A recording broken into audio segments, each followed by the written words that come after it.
it's for brothers to dwell in unity together. Yeah. You know, we are a fellowship, and sometimes we run into some folk that want to be a part of something that they can't even do. I want to be a part of a fellowship, but I don't like fellowshipping. That's weird. That's strange. We have people that want to join for all kinds of reasons. But in this fellowship, you have to have a desire to want to be amongst other pastors. If you have a desire just to be seen, you're in the wrong place.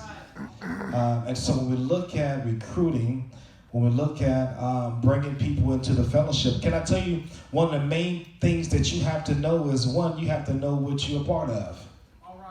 Because many people that's a part of things, they don't know what they're in. And so in the fellowship, we have many things that we offer, but most of all, I tell people, when you recruit somebody into the fellowship, you have to recruit someone into the fellowship based off of the vision of the fellowship. You got to get somebody that falls in love with the vision of the fellowship and not you.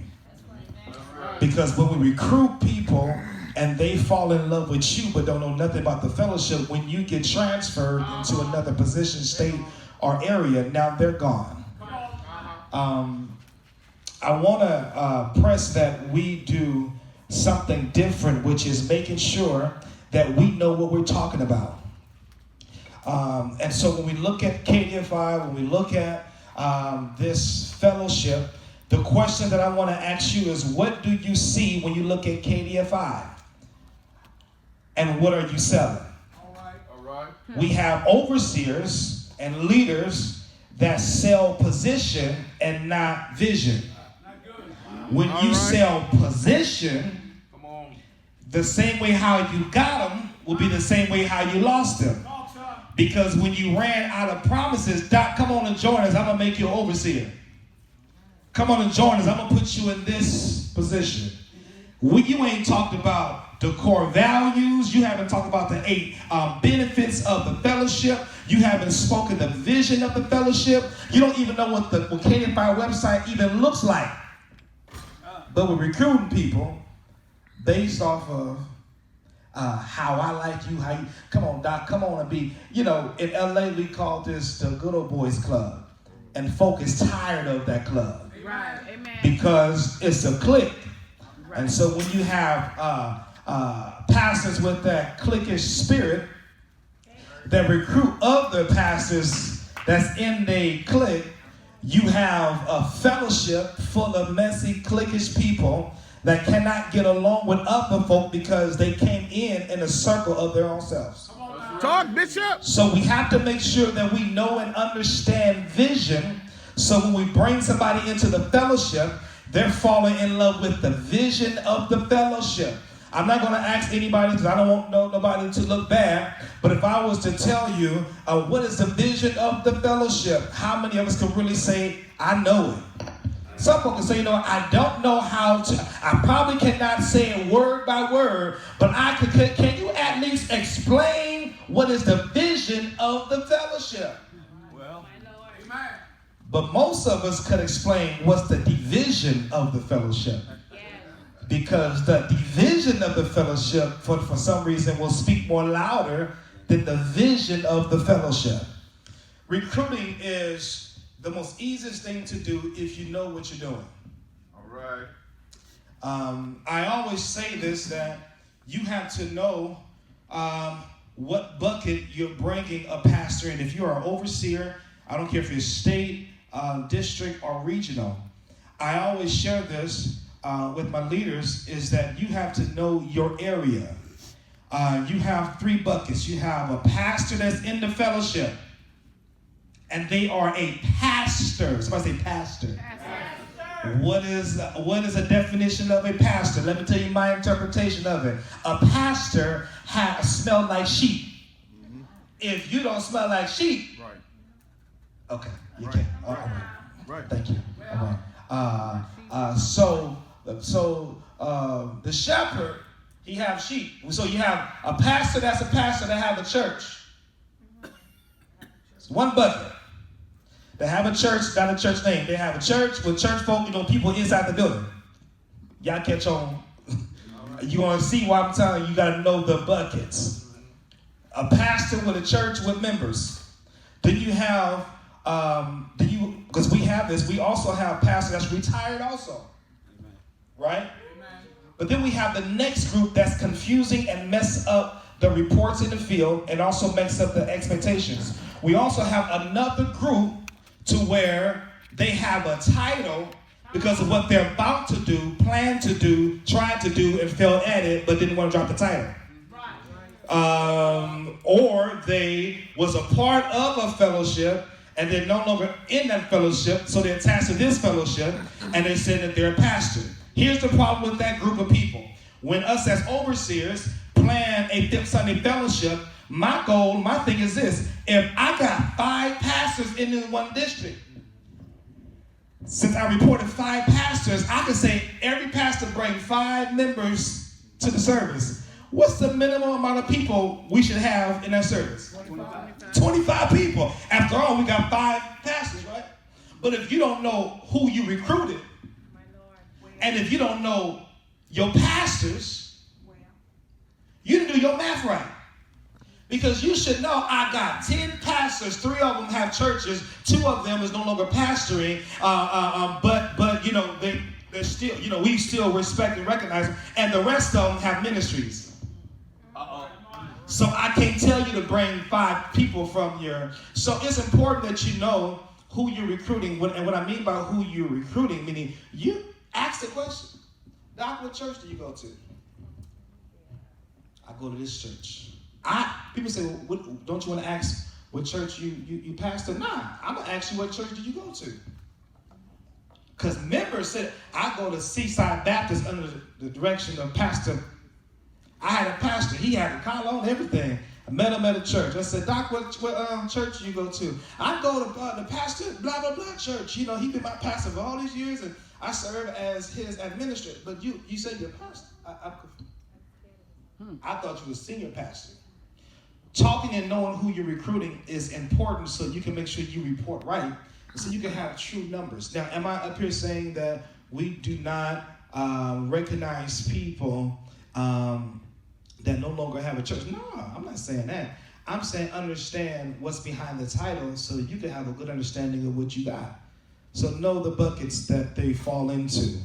Either you're a senior pastor or you're not, so that the expectation could be right. How many overseers do we have here? If I was to go around and ask the overseers in just your area, how many senior pastors do you have? I could guarantee you half of y'all will not be able to answer the question.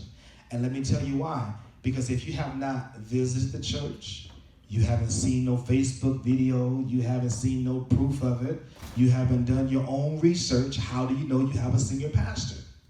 Well, okay, so you have to know what you have in your area when it deals with that. That's the first thing that I look at. I have to make sure when I'm recruiting, the second most important thing is make sure that I build a rapport.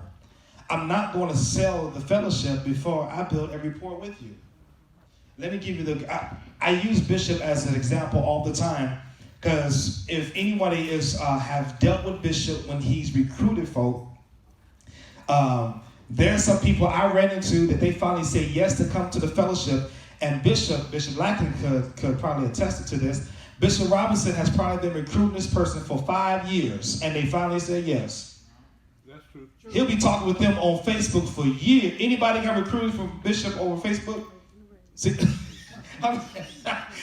1, 2, 3, who else? 4, 5, 6, 7 people that's just in this room by itself was recruited to the fellowship by Bishop Robinson over Facebook.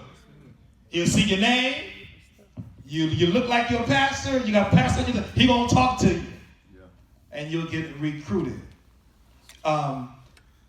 It's much easier to recruit somebody that understands the language that you're talking. I went into a meet and greet.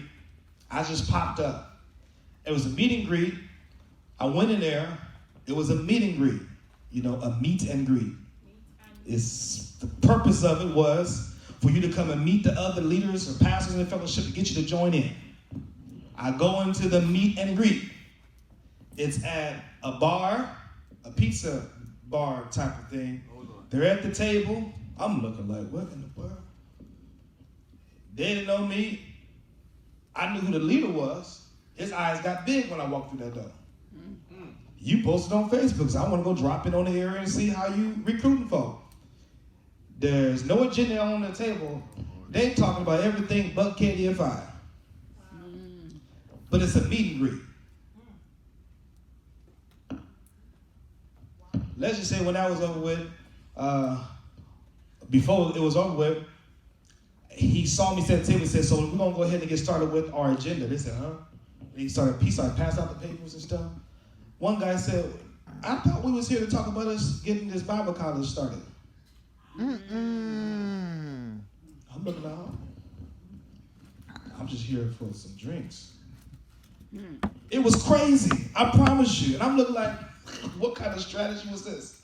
We set people up and then want them to jump on. We wasn't truthful in the beginning. When you recruit people into the fellowship and they come to the meet and greet, let me tell you, when I have a meet and greet with pastors to join, do you know that I already have a soft commitment before they even get there? I'm just meeting up with you for you to sign this application. I've already sold the fellowship to you. I ain't promised no position.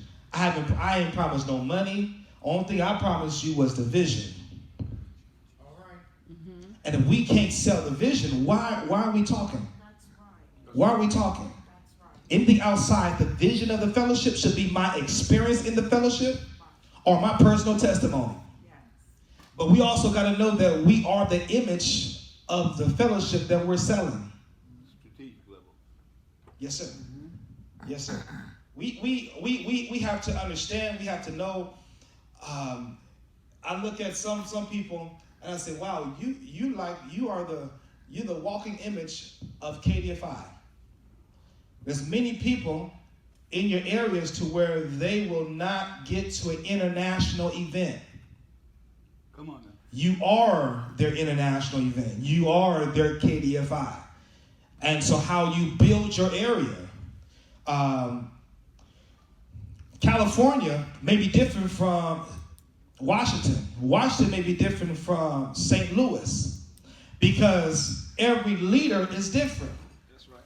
When I recruit people based on what I want in my area. I'm not about to recruit a bunch of folk that I normally wouldn't even want to talk with after church. Wow. I don't care for numbers. Amen. I don't care for I'm not about to go on a crazy recruiting, get all you in here. I want all you in here. I want the longest. Yes, we want big numbers. That's great. But here's the problem. The quality Right. of the kind of pastors that we done recruited. Mm-hmm. Let me tell you the worst kind of recruitment I've seen. You got a pastor you recruited that only came to see, they only came to see what they could get out of it. Last year we had a meet and greet, the strategic planning meetings. Where was that at? That was in New York. We had a leader that walked in. I don't know why I'm saying leader. A person that walked in, sat down. When he realized he wasn't getting no position, he got up with his assistant, and they went on and left. You drove all these hours Wow. to get your position because you thought you was getting something. Yeah, that's what I call confusement. You're confused. You're confused obviously on what you received, and you're confused on why you sat here because you thought by you showing up, you was gonna go ahead and get what you want. I've never seen people that come to a table of fellowships and demand what you want. I need to be a leader here because my people, I gotta look good for my people. Okay, so if we're not mindful of the kind of people we're recruiting, we're messing up the brand of the fellowship. When we look at what KDFI is, we are meant to be there for pastors. Amen. It's a pastor fellowship. But if we get a whole bunch of people that's all about, I want to be here, I want to be up front, I want to be this. Do you know that I started off in this fellowship as a graphic designer? Yeah, you did.